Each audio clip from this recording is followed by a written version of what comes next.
چه صحنه قشنگی دیدم از شما دوتا. توضیح میدم برات الا. هیچ توضیح نمی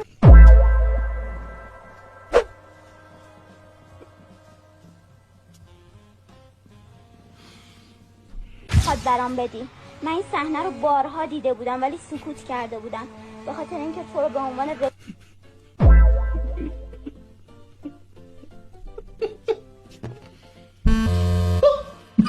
دارم میمیرم.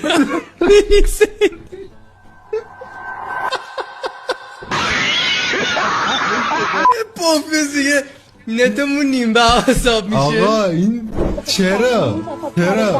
تو به عنوان مینی نصیحت. من واسه تو نردبون شدم که تو بری اون بالا. نردبون